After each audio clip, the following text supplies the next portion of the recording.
So now we're going to meet two members of the FAI coaching staff who are here at the Galway Cup in Salthill. Niall Harrison is the head of the FAI's Emerging Talent Programme, and Jason Donohue is the Irish Under-15 manager.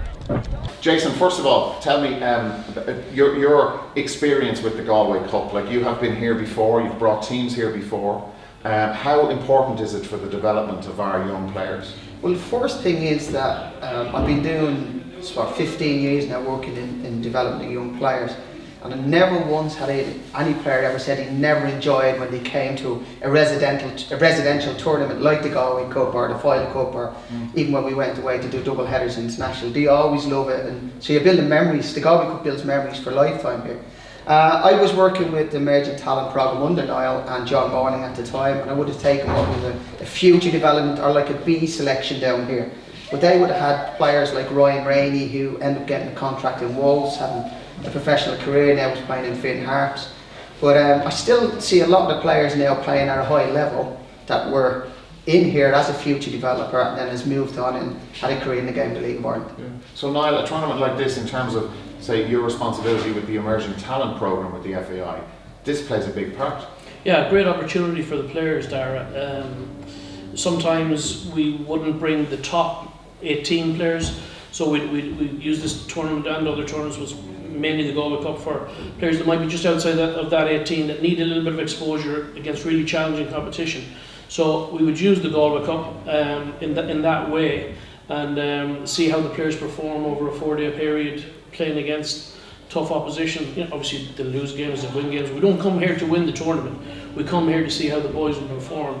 Would they be able to step up to the next level into Jason's first group of 18 to play against the Hollands, the Germanys, the Spains? So that's the opportunity for the players. It's a great opportunity for the coaches also, because we can let coaches off for a few months, work players, get them ready to play in a certain manner, and come here and then see how they do. And you know, the coaches have certain key performance indicators, and that would be very much around performance, but also they've got a few other little things that have to work with the players, so it's a good opportunity. And Jason, I suppose one thing from listening to Niall speak there, the one thing I love is that it's all connected. You know, that you'll populate your under-15 national squad with players who Niall will say they're ready for that step now. You know, that it is the connection. We're just standing in the corridor there and seeing 2 or 3 of the younger boys coming in who will be in the centre of excellence, who would be probably graduate up to the National Academy now.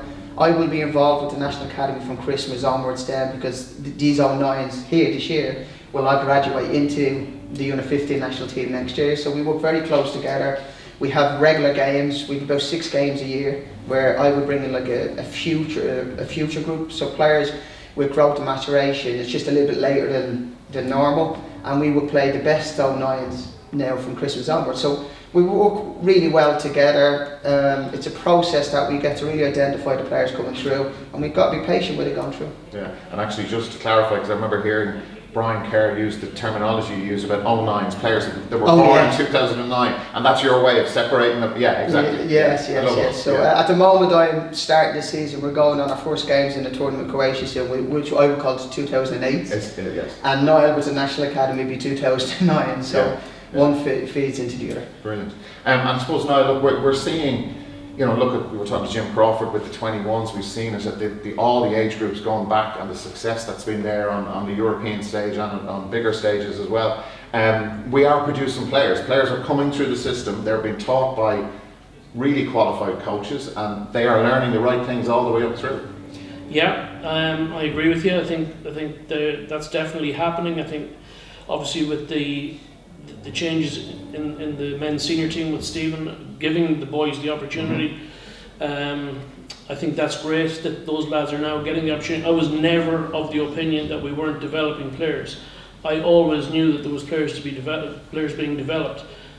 I think the problems arose when they weren't getting opportunities, and you look at what happens with Nathan Collins now, and you know, Nathan's come all the way through, and all of a sudden he has some really good games in your national team, and he's a 20 million euro, 20 million sterling player. So there are players being developed. But what I would say on that as well, Darragh, is that it's not just about the FAI. This has got to be a very large group of people coaches at clubs, coaches at league level, coach education department, tutors that work in the coach education department, the FAI, the Emerging Talent Programme, we all have a part to play and we all have a little bit to give. And by everybody giving the correct information and more than often the same information, I think we're seeing good things happen. And Jason as well, I think one of the lads was telling me earlier on, watching one of the games, that the ball was played back to one of the goalkeepers, and like, these are young players playing in the Galway Cup, and instead of the lad lumping it 60 yards down the field, he took a touch and played it into the middle of the field to one of his teammates. So they're in playing out from the back. I know sometimes they do it at the right time, but that was the lad who recounted the story to me, was saying, look, this is class, this is what we're about. And it's great now, because when you watch our senior team playing next evening, they're playing the same way. So it's filtering all the way down. The results were, at the youngest age, especially ever in these tournaments and when it comes into National Academy friendly games and our own games, the results not paramount. What it is getting our style of play across, getting players comfortable in uncomfortable situations. And that's something, I work in coach ed as well with Niall, and that's something that we try to get with all our coaches, grassroots, whether in the National League, it doesn't matter. It should be all about what's best for the player, the stage of development the player is at. And when you see that today, that's something that we would like to get across every team and every league and in every tournament underage in Ireland. It's great because it's filtering down now from the first team. The 21's performances recently were fantastic, and it's filtering all the way down. It's great to see. And now, just to finish, like for both of you, yourself and Jason, when you're out there watching, are you looking, oh, like that player, didn't know too much about him? Or you've always got your coach's hats on when you're at an event like this? Yeah, well, I'm here mainly in that I know a lot of the 2010s and the 2009s. So the 2009s are already in the Emerging Talent Programme within the Centre of Excellence. They've come through the Regional Blocks Programme.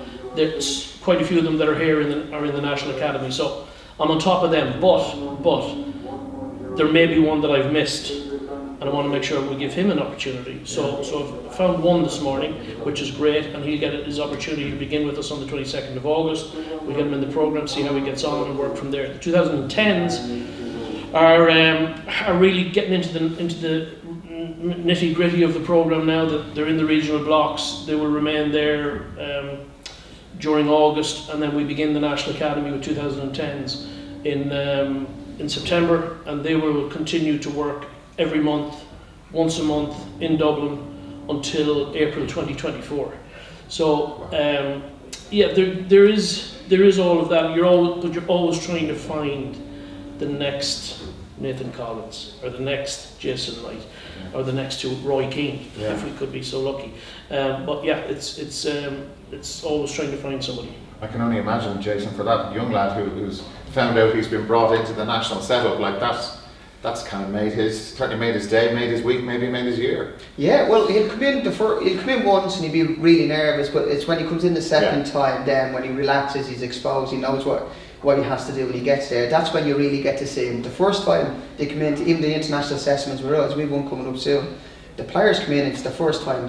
They're terrified, is it? Yeah, so you can't judge them on one. They'll be followed up, we'll watch them in their own environment, we'll see them again and again. And then they settle down a little bit, and then they start performing up to the ability they can. But it's a collaboration approach. People always talk about grassroots and National League and international. It's all of us together. Once we all work together, kids will find their own levels. It's up to us to provide football for them, and they have fun. That's basically what we should be doing. And that's even at international level. That's brilliant. It's class. Lads, thank you very much for your time. Great to see you both.